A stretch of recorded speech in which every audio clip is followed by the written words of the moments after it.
Now, let's see the process of variable linking and iris carbon hive. Before we divulge and see how the variable linking works, we should understand what is actually variable linking.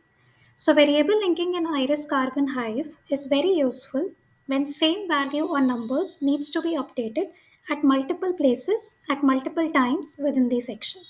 So, for example, let's say we have a value for a date or a year within the document that has been mentioned multiple times in the section.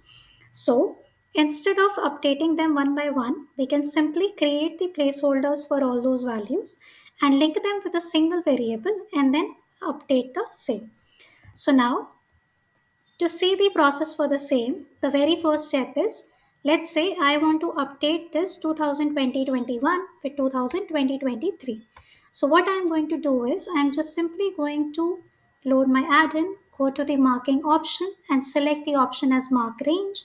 So once I'm going to select the option as mark range, this 2021 will be marked and highlighted in a blue color at all places in the document. So this is how I'm going to perform my marking.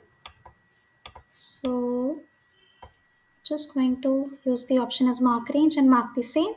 So once the numbers have been marked, the next step is that I need to assign the placeholder to each of them.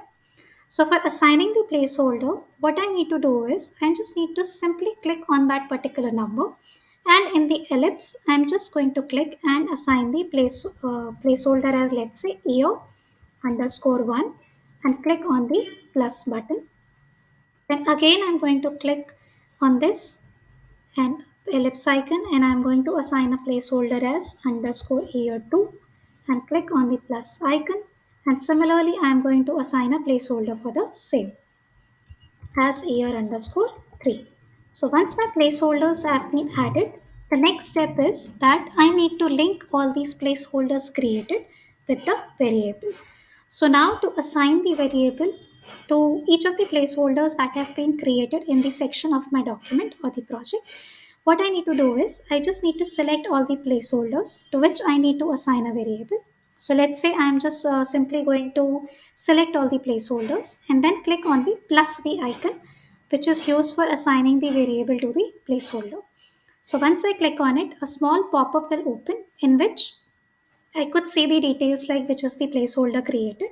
And there will be two options. One is that if any variable has already been assigned and you want to link it with that particular variable, you could select it from the existing variable. Or if you want to add a new variable, you could simply go to the option as add new variable, give the name to the variable as, let's say, year, and maybe let's say I'll give use the sheet name and click on the add button. So once the variable has been added successfully, the next step is that I need to map the placeholders by selecting the variable from the existing variable option.